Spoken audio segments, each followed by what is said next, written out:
Φίλες και φίλοι, καλησπέρα σε ένα ακόμα πρόγραμμα με τίτλο «Διαλέγω Καριέρα», όπου έχουμε σκοπό να παρουσιάσουμε επαγγελματίες, να ανακαλύψουμε επαγγέλματα και καριέρες, επαγγελματίες που διαπρέπουν στο χώρο τους.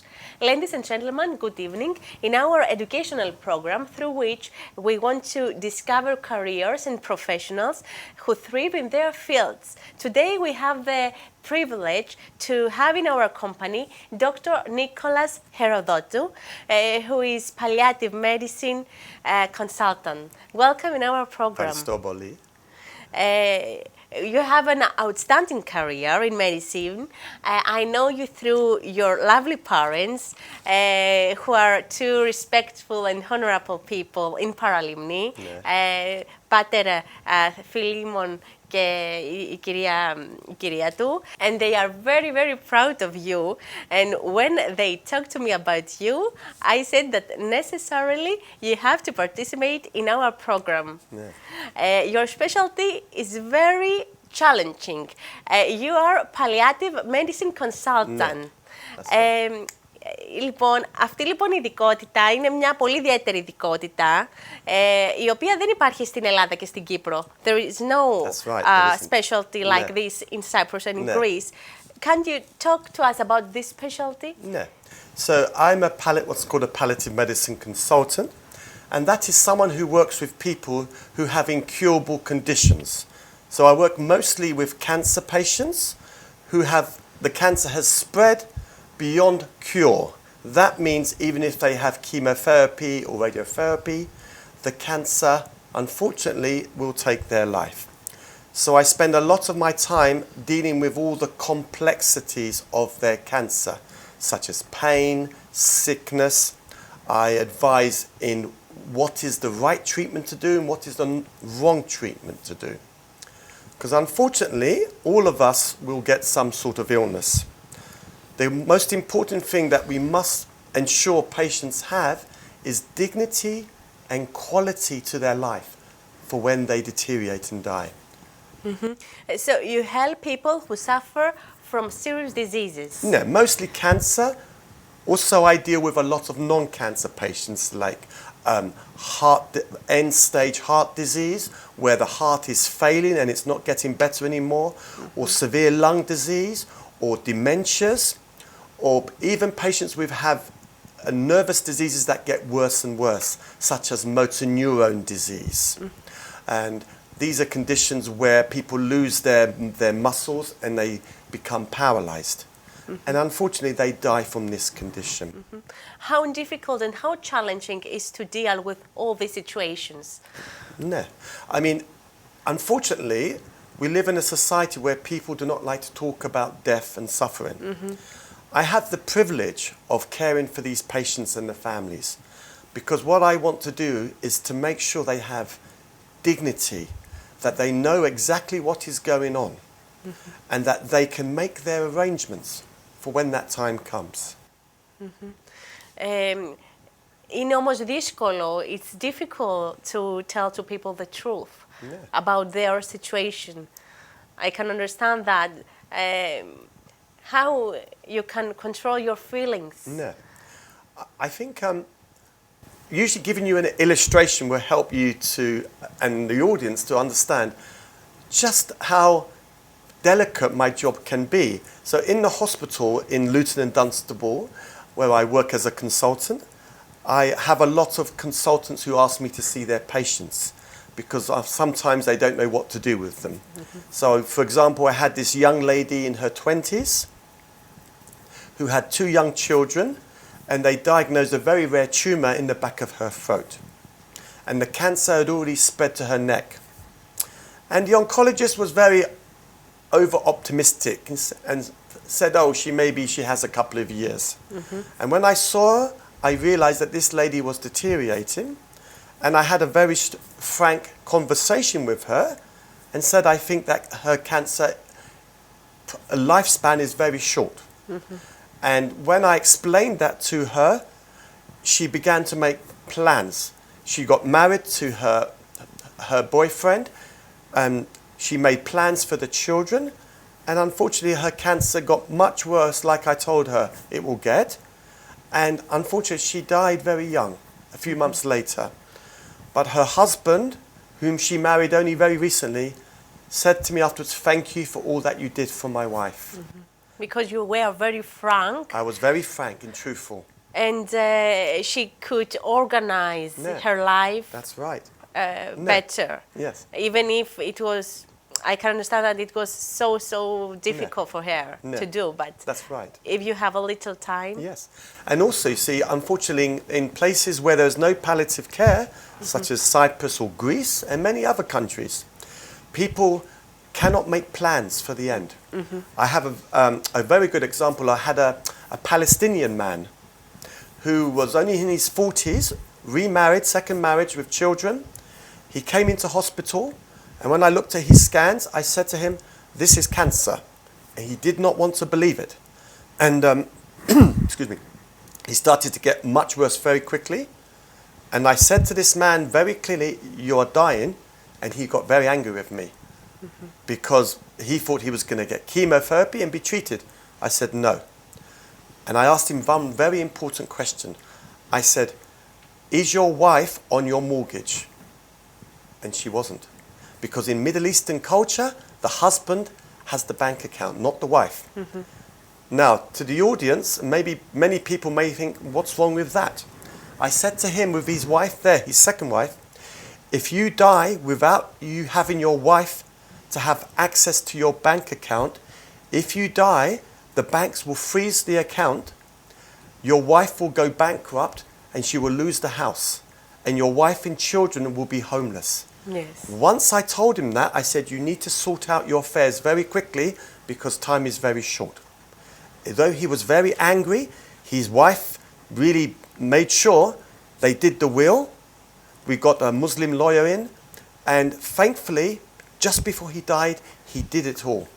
And she was very grateful to me. Yes. She goes, "Doctor, if you didn't tell him that, I would not have known. I would have lost all my house and all my finances."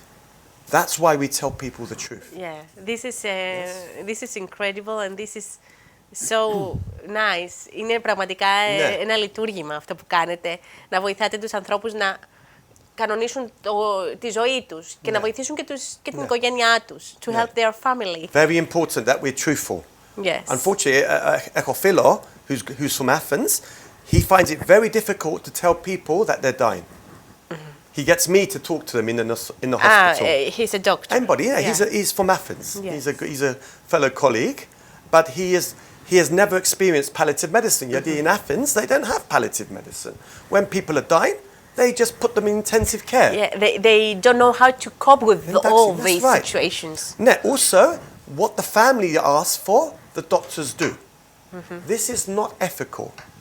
In England, we do not do that. I tell patients, this is a treatment that is not appropriate for you. Family cannot demand treatment. Nor can a patient if the doctors feel this treatment is very cruel. Yet what happens is we treat people when they are clearly getting worse and worse. And then people cannot say goodbye to their loved one.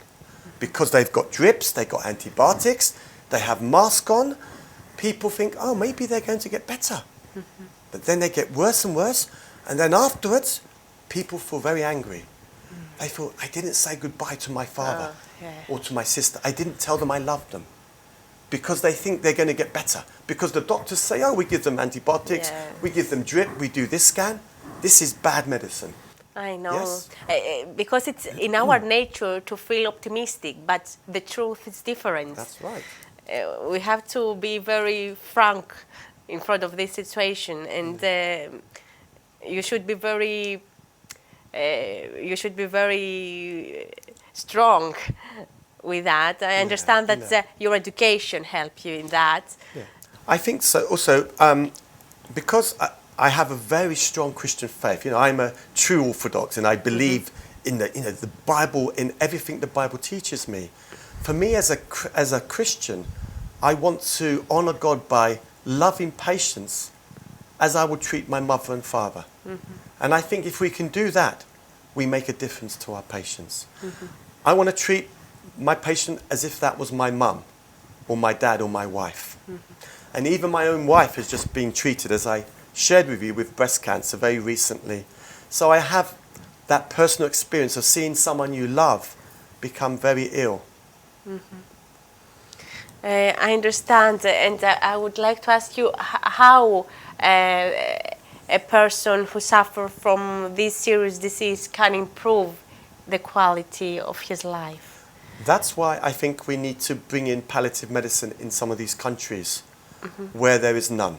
For example, in Cyprus, in Athens, in Greece, and in many other countries where palliative care is really not seen. Why there is no specialty like this? Why they have underestimated this specialty? Because it was started by a doctor in this country many years ago, and she was a devout Christian, and she wanted to give people love and care when they were very ill, and they wanted to use the right drugs like morphine, proper drugs to give people good pain control. Nothing is worse is when you see a loved one very sick, in pain or being sick. So I will control that pain. I will control the vomiting. I will ask the surgeons to do treatments to make a patient feel much better. It's all about quality to their life. Yes? And that's why in the UK we have the best palliative care in the world.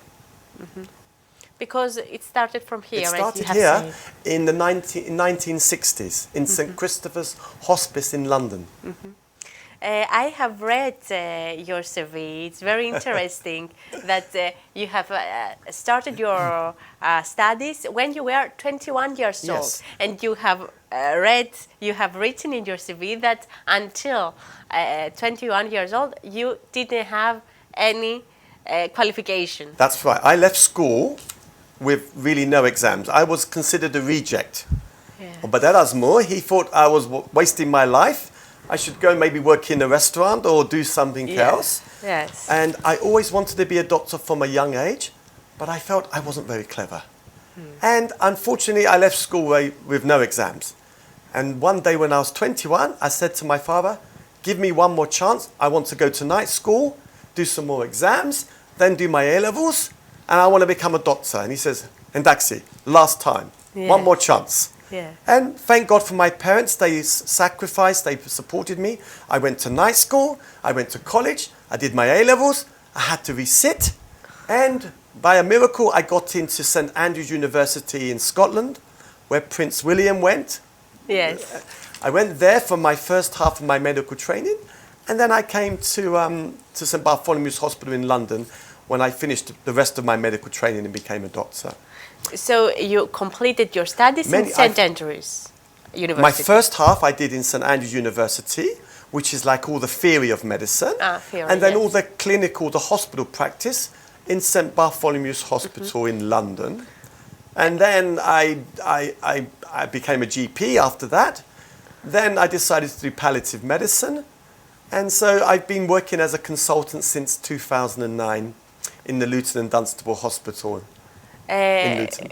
Who encouraged you to start this pathway in your life when you were 21 years old? No. I'm asking you because your example is very nice for people who want to take your example to be encouraged by your example. I would say if you are determined to do something, you will achieve it. I remember when I went to college to do my A-levels, the teachers used to laugh at me and said, you will never get into medical school because you are competing with people at school who have got straight A's in their GCSEs and they're predicted to get straight A's in their A-levels. Myself, I was a failure. I had to resit them. Yes. And they used to make fun of me. And I said to them, I will get into medical school. And when I got in, 1 or 2 years later, I went back to the college and they were very embarrassed. They said, how did you get in? Yes, but why they didn't encourage you? Because on paper, I was a failure. But I was so determined to be a doctor. And I think if you are determined and you want something, you can achieve it. During your studies, have you faced difficulties? During my studies, well, I studied in total. I did 4 years in St. Andrews and then 3.5 years in St. Bartholomew's. I failed my last exam in medical school Yes. And I had to resit that. So I had to wait another 4 months to resit the exam. Okay. And then I became a doctor. Ah. And my dad was very proud when that day I became a doctor. In the graduation ceremony, I Oh can yes, imagine. he came to that. He loved it. He loved Yes. it. I think they were very proud that their son at last had become a doctor Yes. from being a failure. Yes. Okay, I'm sure that your example will encourage many students that they want to become their dream. I have seen that you have been nominated 3 times as top teacher Award, yes. top teacher awards for 3 times. I got three awards from the University College London Medical School, where I lecture. So I'm an honorary clinical lecturer at the medical school in London, UCL. And every year I do a lecture to over 300 medical students. And I talk about palliative medicine, death and dying. And they nominate who are the best teachers. And I've received 3 awards as the top teacher. Congratulations. Aristoboli. How have you managed that? Oh, well, the teaching, I like teaching because I teach the medical students, and I also teach the year 1. So these are students who have just left school and they've started medical school for 6 weeks. So next week I'm lecturing at University College London Medical School again. I enjoy that because you can inspire these students. Yes. And even today I had junior doctors. One of them was in the medical school when she was year 1 and she remembered my lecture. Yes. And she said it greatly influenced her. Because your specialty is so interesting and something special, something unique. It is unique. Yes, you're right. And something that you can understand how important is to help people to keep their dignity, the quality of their life. And this is the way I inspire people. I want to make a difference to doctors to be, that they become doctors with compassion. I teach the doctors that we have lost the art of medicine. And what I mean by that is that being a doctor is not about just filling in numbers. Human beings are not machines. You need to be real with patients. You need to show compassion and love. You cannot teach that in medical school. You have to show them by example. And when students see a doctor showing compassion to patients, it has a very profound impact on how they behave to patients. Καταλάβεις? Ναι, κατάλαβα. Ευχαριστώ. Δηλαδή πώς εμπνέεται, how do you inspire people to want to become doctor more and more? Ναι. Πώς διδάσκεται τη συμπόνια, ας πούμε, στους ασθενείς? Ναι. I think it's important to show them by example.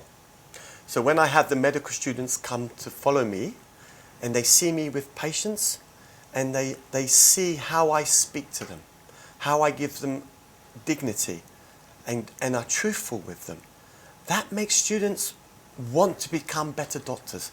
And some doctors and students want to do palliative medicine because of that, because they see that I can make a difference to a patient's life.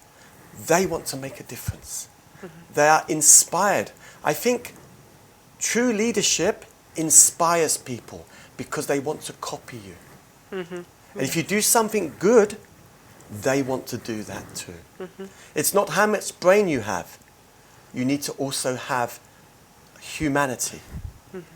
Patients are not just interested in how much information you have in your Gefalo. They want to know how much do you care also. Especially for this specialty, with so sensitive issues. No. About life, about death, about it is. lifespan. Because also we have to remember we are not just flesh, we are spirit.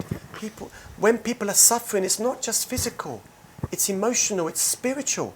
Some people fear death. They think, where do I go when I die? What about if they've had a very bad relationship? Maybe they've been unfaithful to their loved one and they feel very guilty. I talk to patients to say, if you want, I'll get you a baba, someone to come and talk to you and maybe to pray for you. Even for myself as a practicing Christian, many people have asked me to pray for them and to comfort them. It's a real privilege, you see, to care for people when they're very, very sick. Yes, and I can understand that you have built very strong relationships with many people because of this privilege that you have described. It is a privilege. You have been so close to many families, to many situations. Yeah, I have. I would also would like to ask you, how are the conditions in your job? Okay, so I mainly work in the hospital as a full-time hospital consultant. So my job is I advise everybody. I have a very privileged job. I work with Macmillan nurses and they're palliative care nurses. So I will go to see the patients, and many a times I will advise the doctors who ask me to see their patients, you need to stop that treatment. You need to send this patient home. You need to do this treatment. So they rely on me to help them make decisions.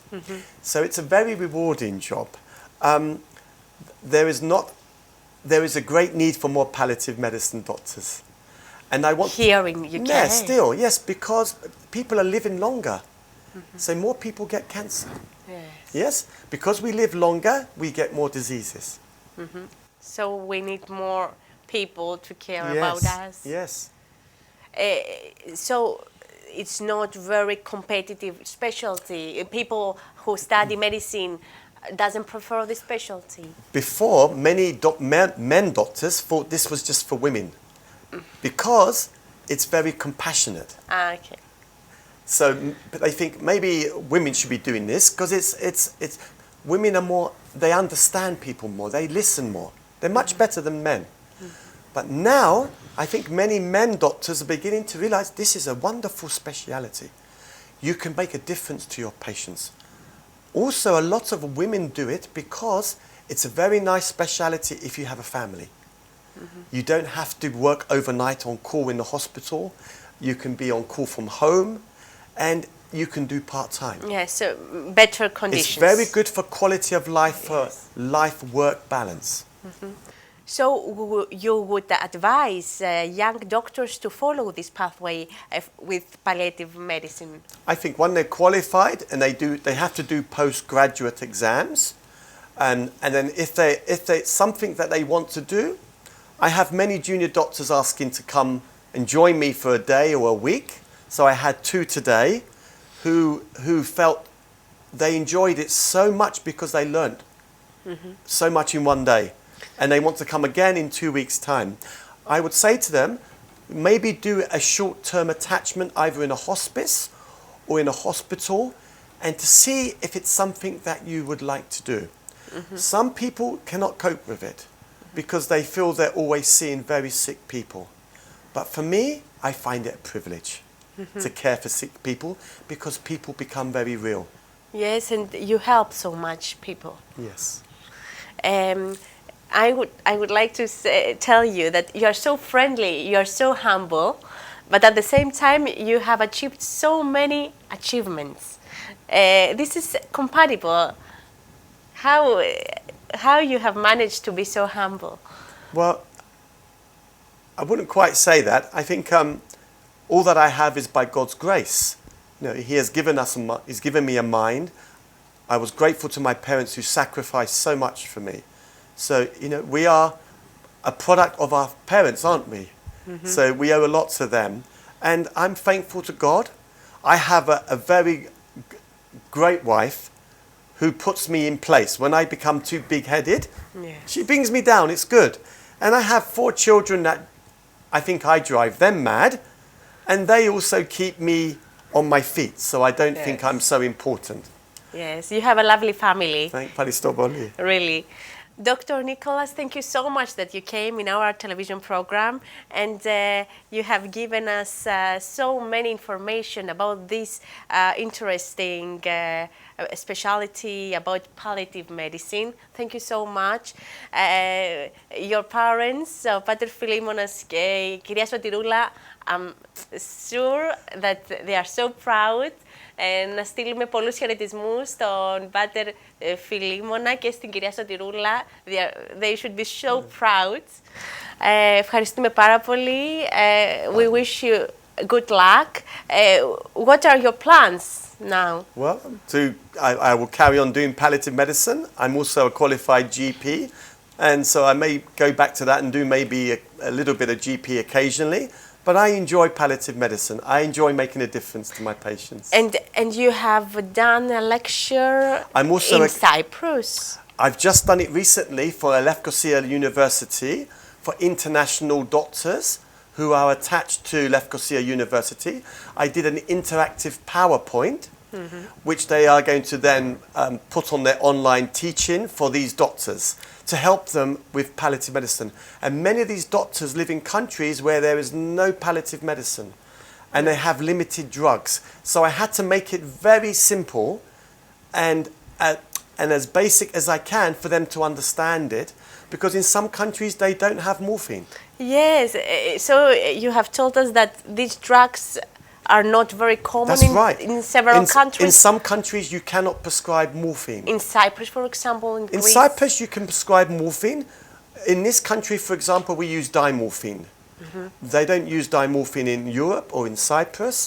In some countries, like in India, they don't even let you prescribe morphine if you're a doctor. So the issue is legal. This is why there is no this specialty in Cyprus.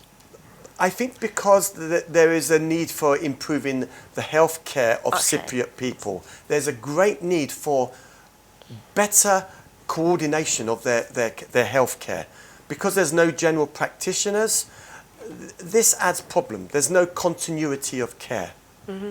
You have sent a very strong message in our audience. Thank you so much for this participation, for the participation in our program.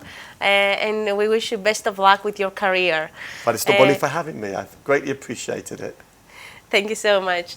Ευχαριστούμε πολύ και εσάς, αγαπητοί τηλεθεατές και τηλεθεάτρες, που ήσασταν μαζί μας σε αυτή την πολύ όμορφη συζήτηση που είχαμε με τον Dr. Νικόλας Herodotou. Ευχόμαστε καλό βράδυ και ραντεβού την επόμενη Κυριακή. Γεια σας.